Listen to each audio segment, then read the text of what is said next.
5, 4, 3, 2, 1. Hey everybody, it's the YCO Nomad with YCO Resiliency. Let's get this a little bit adjusted. As always, there we go. And what are we drinking tonight? Not Kofifi.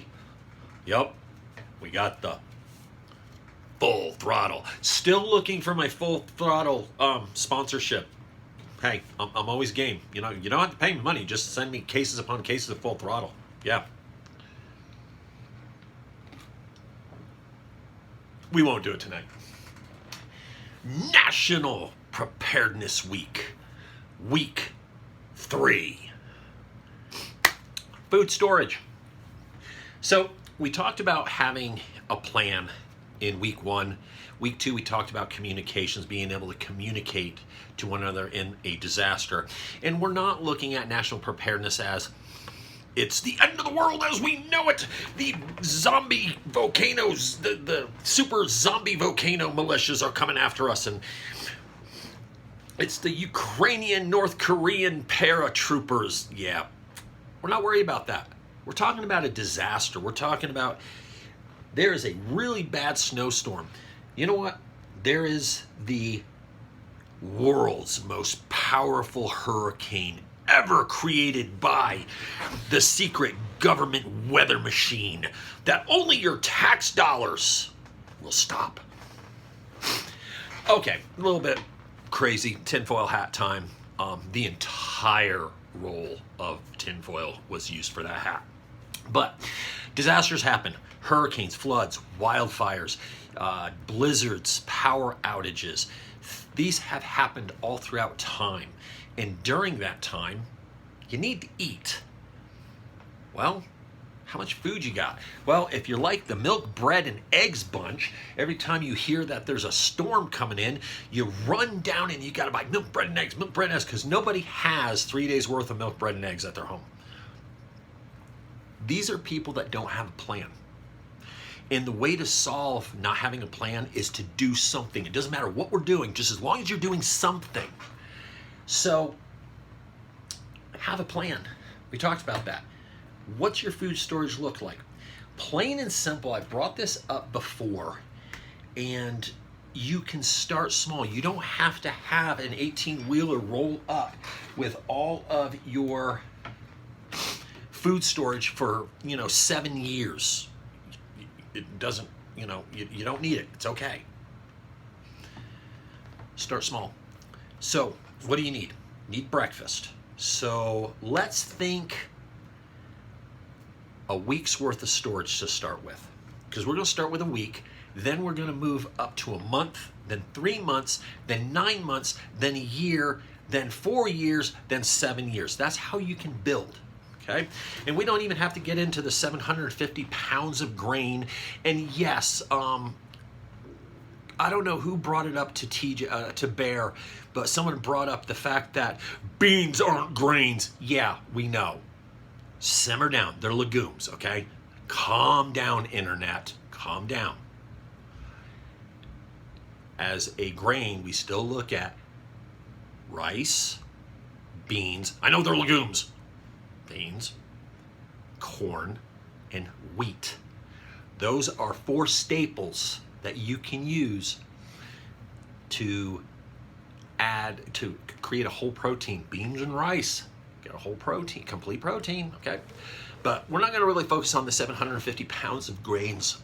That was just incredible what Bear did with that. And yes, I subscribe to that, plain and simple. It's not my creation, it's his.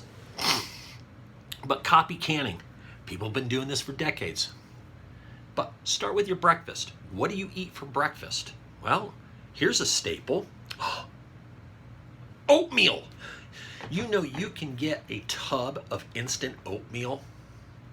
You can buy some brown sugar, some cinnamon. Brown sugar and cinnamon oatmeal. Hey, what if you just have a little bit of maple syrup on hand? Put a little maple syrup. Oh my God, the sugar. Yes, because we like sugar. That is high-powered carbohydrates. That's going to get you going. So, I don't know. How do you like you can buy some freeze-dried apples.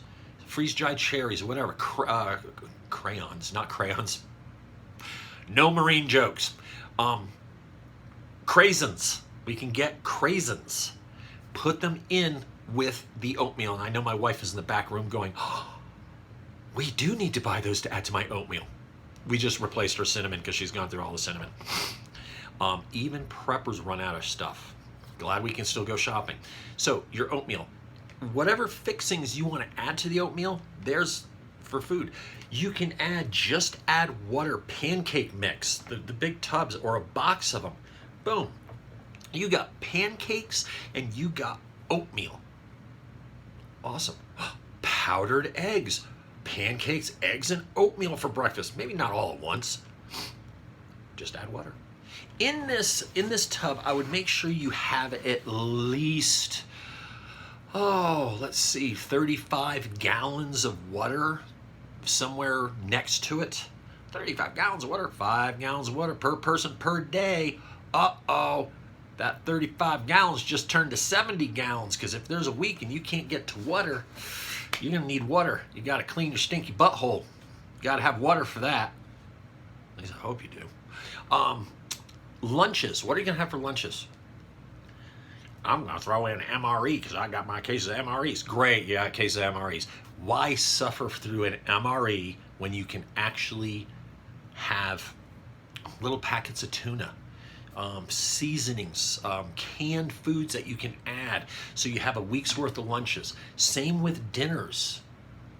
You can add things in there that do not have to be refrigerated or frozen into your little plastic tub of 1 week's worth. And that's what you start with. That's your disaster emergency food kit for 1 week. Start with that. Do not limit yourself to, I have to get in my Patriot Supply. Like I said, those things are great, but they are the Cadillac of food storage. You're throwing money away. Well, you're not throwing it away. You're wasting money. A fool and his money will soon be departed. I have my Patriot Food Supply. I have Nutrient Survival, which personally I prefer better. Maybe one day I'll be affiliated with them, working on it. Always looking for affiliates, but it's got to be good stuff.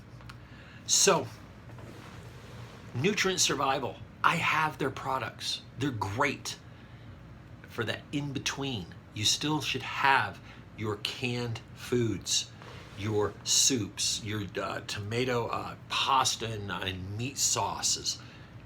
These things store. Put the dates, have them revolve. Just, that's the oldest one. Let's cook that tonight. We're going to replace it with 3 more. So within no time, you're going to have a huge food storage. That's all there is to it. Step by step, little pieces. Don't overcomplicate it, people. Food. You need the food storage before you need your 10th AR. Yeah, you need weapons for security, but you don't need 10 ARs. And I know someone's going to be like, no, I need to have that. No, you don't. You need to have food. An army marches on its belly. Look into history. How many armies have failed and lost because of starvation? Yep. Army marches on its belly. Gotta have food. Gotta have a way to cook it. Have a camp stove with fuel. Have a jet boil. Jet boil makes a great camping system. It's awesome. Ask me how I know. It's called the Genesis. That thing, yep. That thing's awesome. I can put that out on my back porch. I can go outside and I can cook up whatever I need to. Plain and simple. Have a way to ignite it, because sometimes those little buttons don't work. Have a lighter. Bic lighters are amazing. Okay? Just in case you can't start your fire, you got to have a way to ignite that fuel. Okay? That's in your food kit. So, that's week 3 of National Preparedness Week. Week 4 is coming up. We're going to talk about moving electrons. We're going to talk about power supply, power storages. And then also in there, we are going to include medical. So you're going to have a bonus week, week 5 of the month. Wait, there's no week 5? No, but we are going to have like a